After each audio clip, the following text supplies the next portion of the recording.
27 बरस रहा निराश, ढूंढता रहा अपना अंश। तलाश हुई तब पूरी जब अचानक सामने आया उनका बेटा वंश।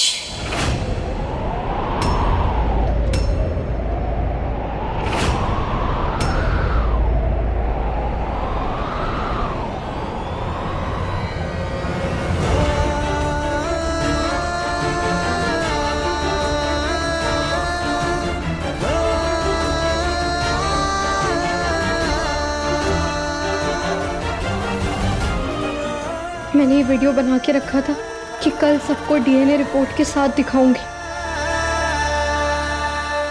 बाप का पहला फर्ज होता है कि वो अपने बच्चों की सुरक्षा करे, उन्हें बढ़िया से जीवन देना। मैं अभागा कुछ ना कर पाया।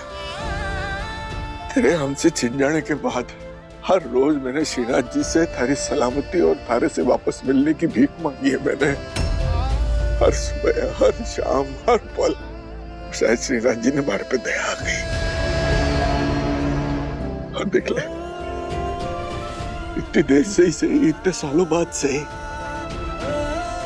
तक तुम्हारे सामने खड़ा है।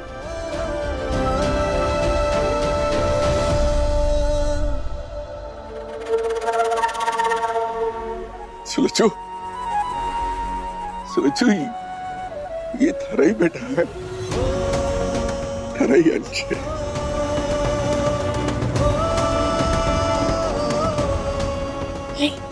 27 साल पहले चंद्रकला कला हमारा बेटा अगवा हुआ। ये गुंडा हमारे बेटे को अगवा करके ले गया था।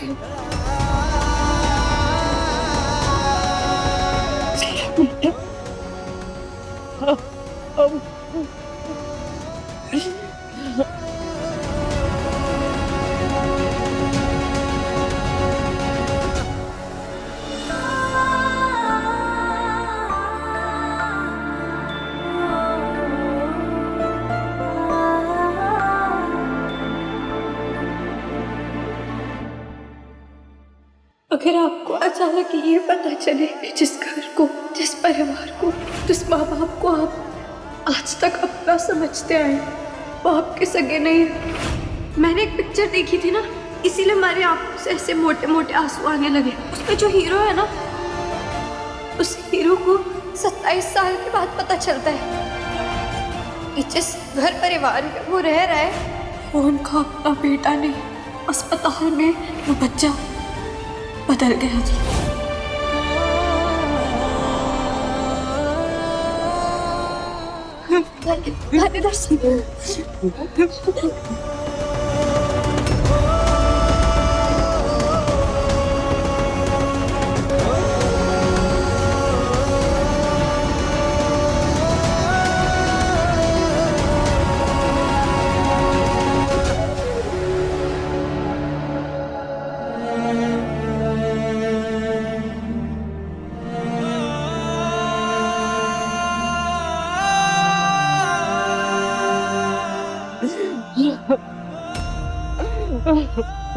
वंश मेरा बेटा, मेरा बच्चा। मैं कोई बेटा नहीं हूँ। अरे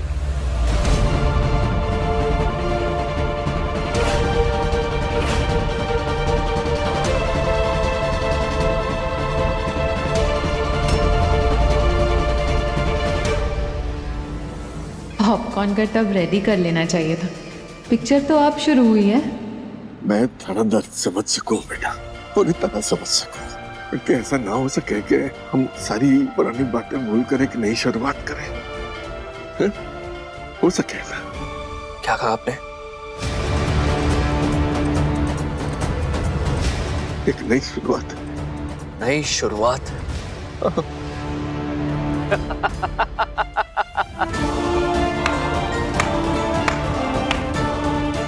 नई शुरुआत? हाँ, गट्स तो है जिस सो कॉल्ड बाप ने अपने ही बच्चे को उसी के परिवार से किसी और के बच्चे के वजह से दूर कर दिया, और आज वही पिता मुझे परिवार और प्यार की दुआएं दे रहे हैं। वाह! गट्स इसे कहते हैं। जब ये आपका लाडला बेटा वीर अपने माँ के हाथों से सोने के निवाले खा रहा था ना, तब मैं सड़कों पे भीख मांग रहा था। जब ये आपका लाडला बेटा वीर और आप अपने बाप होने का फर्ज निभा रहे थे ना, तब मैं बुखार की हालत में माँ की ममता की भीख मांग रहा था। जब ये वीर एसी में माँ के गोद में सो रहा था ना, तब मैं कड़ाके की ठंड में मर रहा था। और भूलिए मत, आप ही वो बाप हैं जिसने अपने खुद के बच्चे को मरने के लिए छोड़ दिया।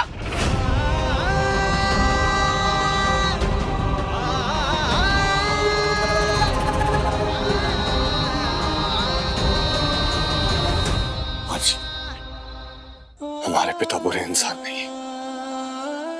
उन्होंने कुछ भी जानबूझकर नहीं किया, उनके हाथ में नहीं था। हमारे पिता ऐसे इंसान नहीं है वंश।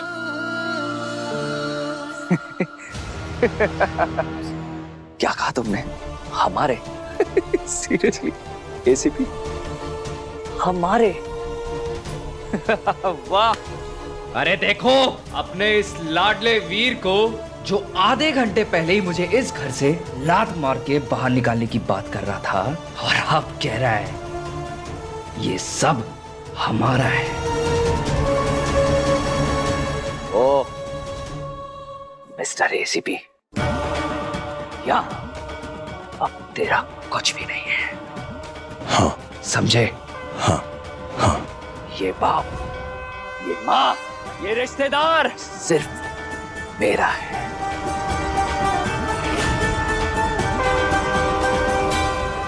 समझा?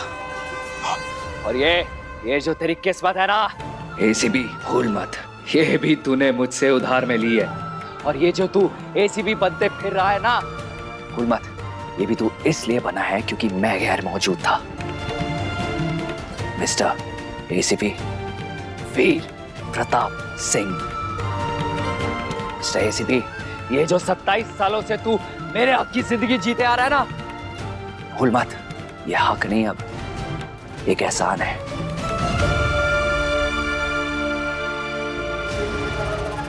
और इस हिसाब से तू मेरा कर्जदार हुआ। मिस्टर एसीपी वीर प्रताप सिंह।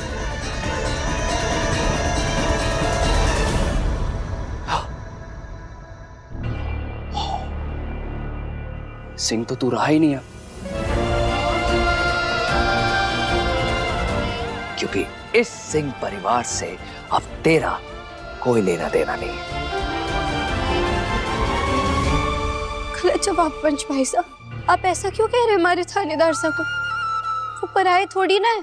मासा और पापा सा के पहले 3 बेटे थे, लेकिन अब 4 हैं। 1, 2, 3 और अब आप आ गए ना, तो 4।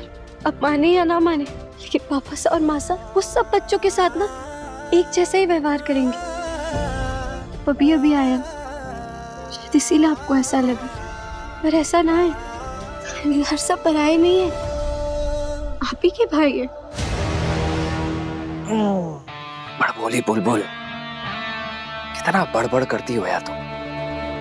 एनीवेज, तुम्हें याद है जब हम पहली बार मिले थे तो मैंने तुमसे क्या कहा था? काश किसी दिन तुम्हारे थानेदार साहब और मेरी किस्मत बदल जाए, और ऐसा बदले कि आज जहां वो खड़ा है मैं वहां रहूं, और जहां मैं हूं वो वहां खड़ा हो जाए। मैंने कहा था काश बस एक बार के लिए तुम्हारे थानेदार साहब और मेरी किस्मत पलट जाए।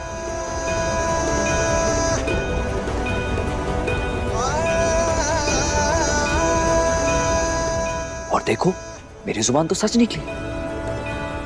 अब ये तुम्हारा एसीपी मेरी जगह है और मैं इसकी जगह।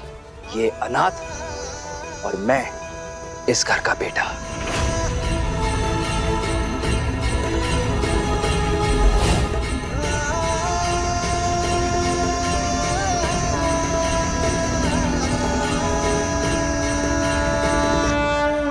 अब उस हिसाब से अब इस एसीपी का इस घर में कोई काम नहीं है। ये मुझे इस घर से निकालने की बात कर रहा था ना।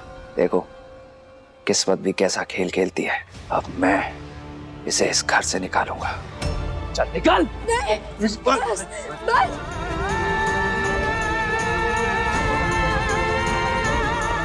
प्लीज आप क्या कर रहे हैं वंश भाई साहब? 27 साल से उन्होंने एक अच्छे बेटे, एक अच्छे भाई, जान लुटाने वाले चाचू आपसी सबका फर्ज निभाया उन्होंने भी। नादान हो तुम बुलबुल।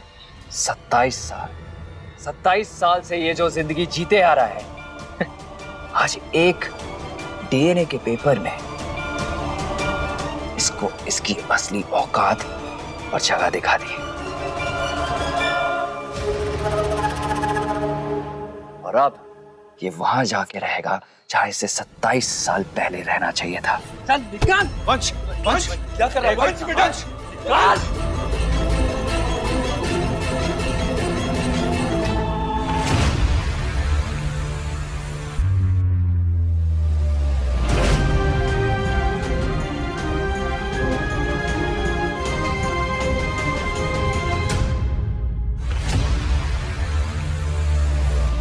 वीर कहीं नहीं जाएगा।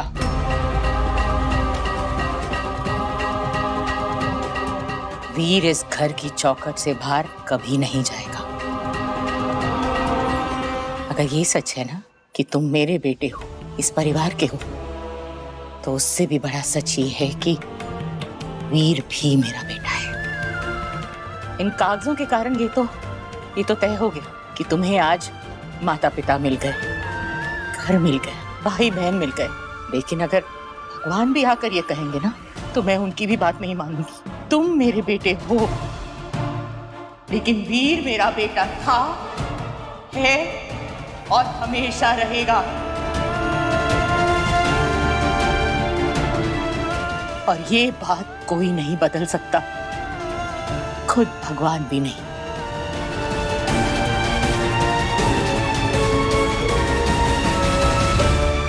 तू मेरा बेटा है वीर, और हमेशा रहेगा, और मैं हमेशा तेरी माँ ही रहूंगी। बिल्कुल वैसे ही जैसे कृष्ण भगवान जी की माँ यशोदा मैया है। चाहे कृष्ण भगवान जी को देव की माँ ने पैदा किया हो, लेकिन माँ बोलने का हक सिर्फ यशोदा मैया का ही रहा। उन्होंने कृष्ण भगवान जी को प्यार दिया, लाड दिया, उसे पाला पोसा। और ये यशोदा भगवान से भी लड़ जाएगी, क्योंकि तू मेरा बेटा है, था और हमेशा रहेगा। मेरा वीर, मेरा बच्चा। ये बात कभी मत भूलना।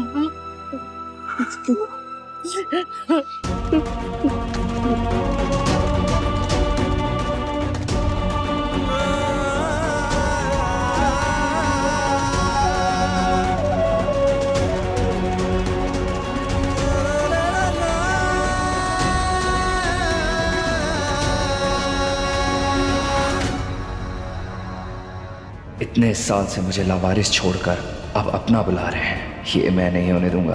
अकेला था, अकेला रहूंगा। नफरत है मुझे इन लोगों से।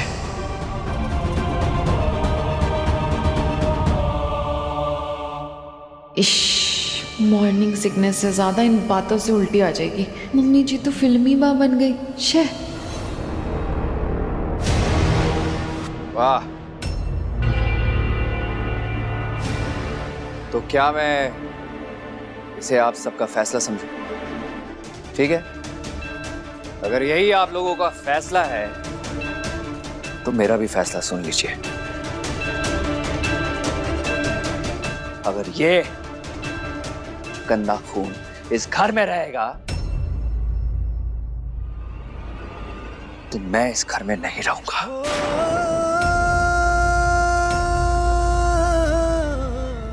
वंश!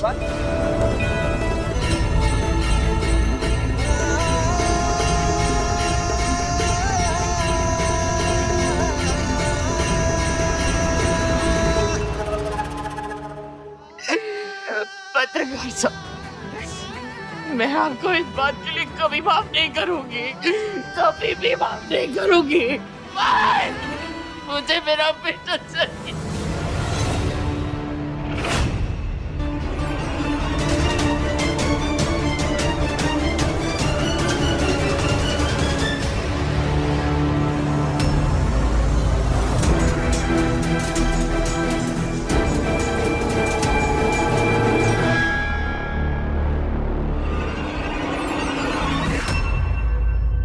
वंश,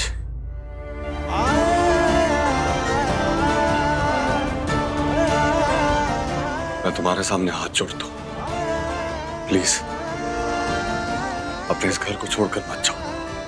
ये तुम्हारा अपना घर है। मैं माँ को इस हालत में नहीं देख सकता। उनकी आंखों में आंसू बर्दाश्त नहीं होता मुझसे। मैं तुम्हारे सामने हाथ जोड़ रहा हूँ, प्लीज मत जाओ।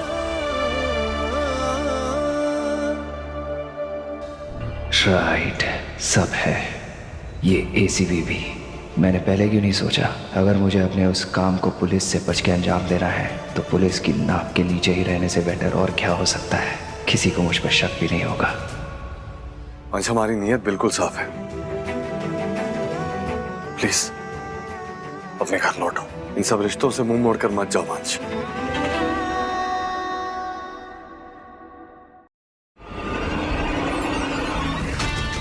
रिश्ते जाए भाड़ में, लेकिन ये इमोशनल पूल वीर मेरा फायदा करवाएगा। जो सो कॉल्ड परिवार 27 साल से मेरे काम नहीं आया, वो मुझे मेरे सारे प्लान्स तक पहुंचाने की सीढ़ी बनेगा।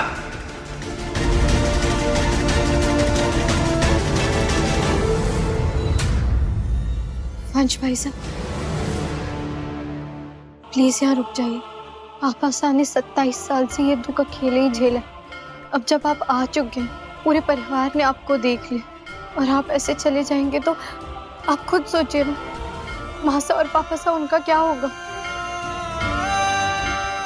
वो जी नहीं पाएंगे। तुम्हारे सामने हाथ जोड़ रहा हूँ, मत जाओ वंश।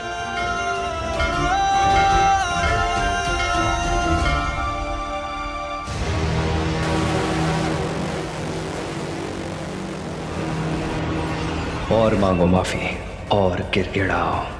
इतने साल मैं मर मर के जिया, अब तुम लोग उसके गिल्ट में इतना मरो कि मेरा काम आसान कर दो। बेवकूफ कहीं गए, अपनी सबसे बड़ी मुसीबत को हाथ जोड़कर अपने ही घर में न्योता दे रहे हो।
वर्णिका, हाँ हाँ दादी।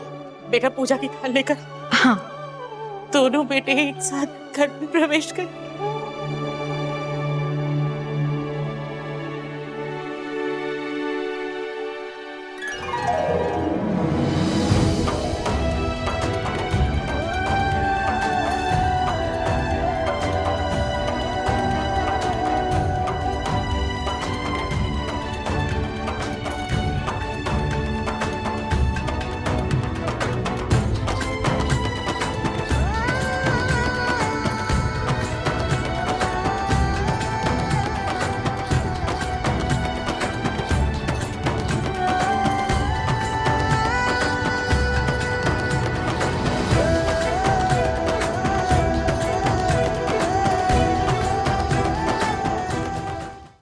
मेरे दोनों बेटों का जन्मदिन है आज। दोनों का अन्नप्राशन मैं अपने हाथों से करूंगी। हाँ माँ, वंश भाई के लिए ना ही आज तक कोई खुशियाँ मनी है और ना ही कोई जश्न, पर आज हम वंश भाई के लिए सारी खुशियाँ मनाएंगे और इसकी शुरुआत कल से करेंगे, मतलब अन्नप्राशन से।